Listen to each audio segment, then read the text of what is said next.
Raghu, I have this confusion. I don't know. I haven't practiced it yet, but maybe there are certain objects which have been moved to MDF, and there are certain objects which are still with the corporate data model, right? So the objects which are not been migrated, are they done using an XML file? And the ones already moved are done through the instance. Correct. Please correct me if I'm wrong. Correct. Right. So as you said, right. Okay. So location has not been migrated yet, right? Correct. That's what I'm mentioning, right? Your location is still a foundation object. It's not a, see, if it is migrated, I'll mention that object as MDF foundation object, guys. That's the nomenclature even you use in your projects. See, earlier I mentioned the complete nodes yesterday, right? See, earlier everything is the foundation object, the complete foundation objects comes along with your corporate data model, and there is only one object called as foundation objects. But in 1505, what they did is like they migrated a couple of these objects into MDF, right? Those things are called as MDF foundation objects.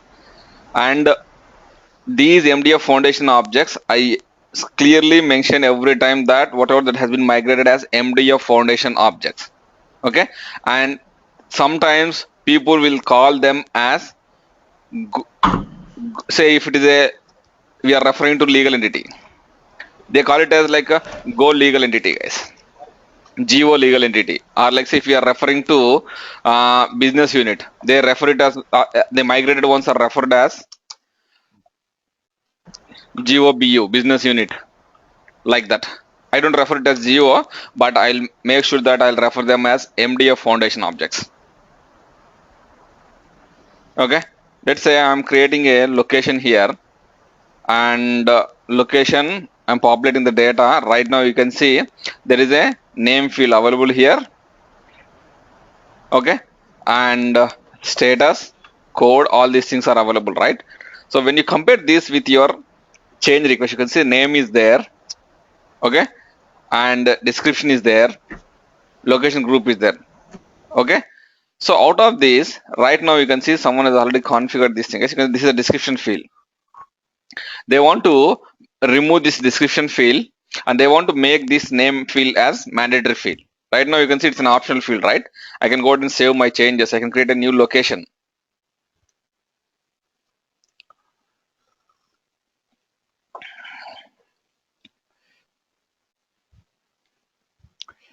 See, without populating name and description, I can go ahead and save or create a new location. But my requirement, or as per this client, what they are requesting is, you can see with respect to the name field, okay, they want to make it as a mandatory field. You can see the column I required, the mandatory property is set to S. So how we are going to set these things? So I'll show you. It should be done in your XML file. And the next thing is going to be description. You can see there is a description field, but the client don't want to use that. And the same thing with respect to the location group as well. You can see there is a location group here. They don't want to use this field. They don't want to show that field on the screen itself.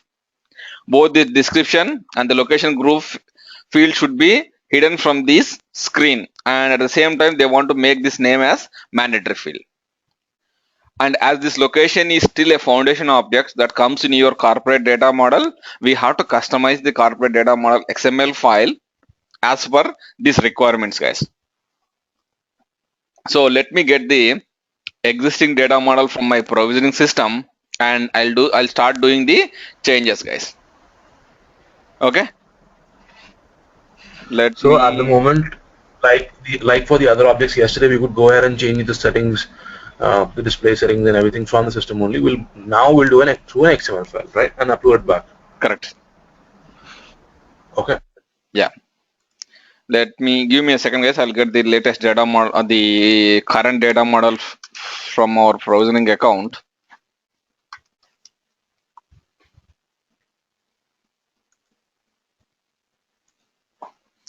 So I'm in the provisioning account. I go to this import export corporate data model. You can see, guys, import export corporate data model.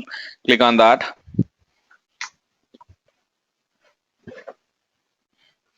And let me export, guys. I don't want to import, right? I want to export the existing data model to my desktop, and then I'll start customizing that as per the requirements. Let it finish the download, guys.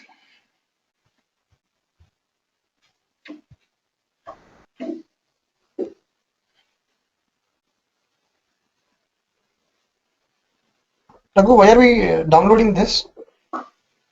You want to do the changes, right? Okay, okay. And just for your information, guys, the first uh, 5 sessions of your employee center, whatever I'm going to teach you, right? They are pretty important. Once you understand those things, rest of those things are cakewalk, guys. I know it's a little bit confusing, and especially from 1505, it is more confusing than it used to be. But if you understand the first 5 sessions, you are good enough to go ahead and do any sort of configuration, guys. Okay. So you can see, guys, this is your corporate data model. So we haven't opened this yet, right? So this is the first time we have opened this corporate data model. Couple of things that you need to understand, guys. Your corporate data model is going to have different objects, right? You see, each object is nothing but it has been mentioned as a HRIS element, guys. You see, when the moment I select on the left hand side, I selected a particular HRIS element. I can see I am navigating. Right now, you can say I'm in the geo zone. You see here, if I'm going to move to next one, you see here, I am going to job classification local. So you can see HRIS element pay component group. Okay, each HRIS element is nothing but an object, and what they are going to have is, let's say you can see right now. Let me go to location, guys. Okay, right now I'm referring to the location object, foundation object, and these HRIS element starts here, and you see here it is going to end at this point, guys. See here, it is ending here. Okay, so what it is having, one second, guys. So if I go down, you see here all these XML tags belongs to your location foundation object, guys.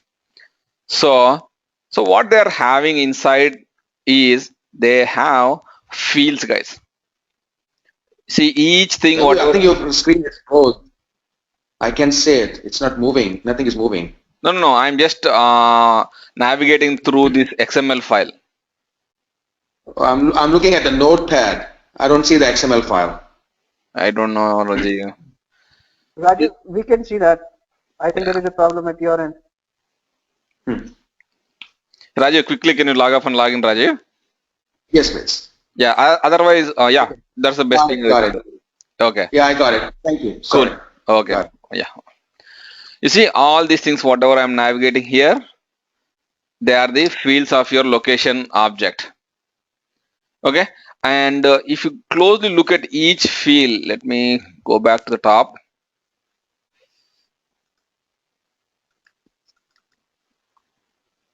Hold on a minute, guys.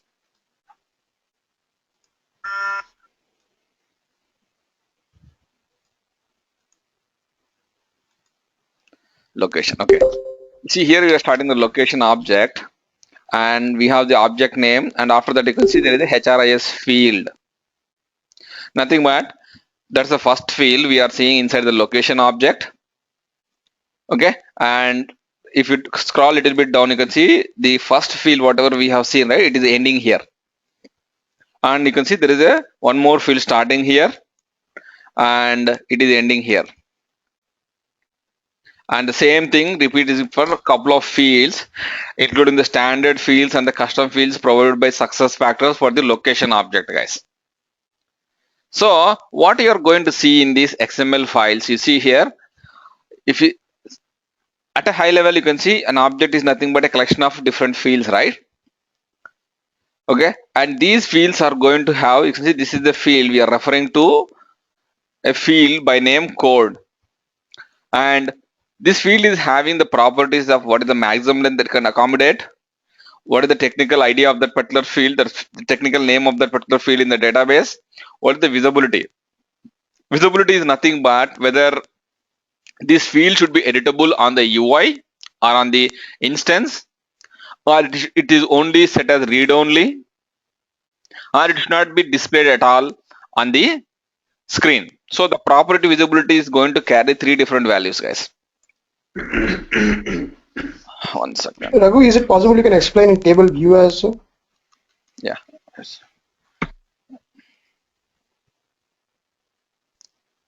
See, right now you are in the HRIS field, and we are talking about your location object.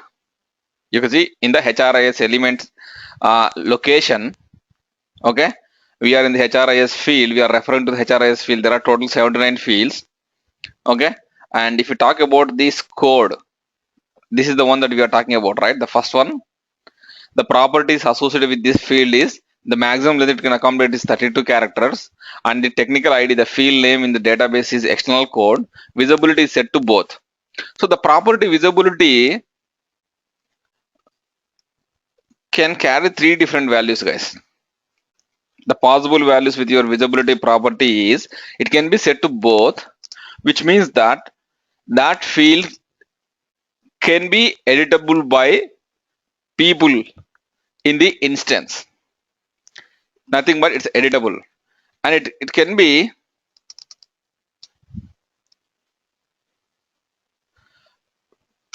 none, which means that it is going to be hidden. It is not at all displayed on the screen.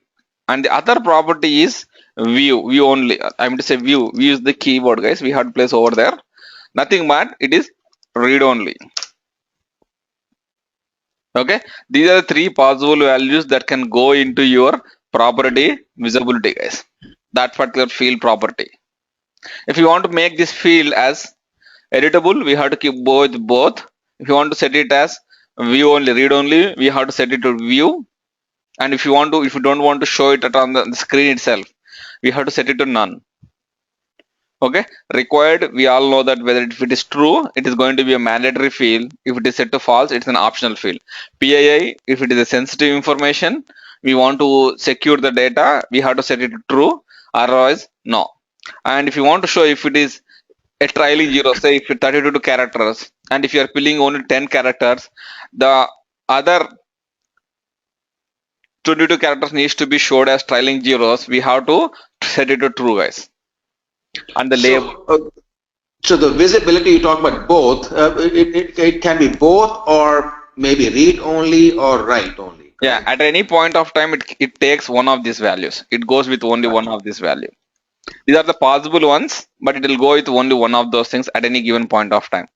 And the label is nothing but you can see your label in different languages that you can maintain here in the XML file, guys. So coming back to the requirement, we have a change request from the location object. For the location object, the first thing is going to be the name field. The name field should be set as mandatory. So I'm going to set this name field as mandatory. I have to find the name field first, right? You can see this is the name field. I am inside the HRIS element location, guys. Okay, so the name field, I am referring to the name field here. So it should be set to mandatory. You can see here, this is the required attribute. I am setting it to true. So it's a case sensitive, guys. I see a couple of people sending me the data model with uppercase true. That doesn't work, guys. It's a case sensitive. Make it true, set it to true. And the next requirement is with respect to the description field. I don't want to show the description field on the screen.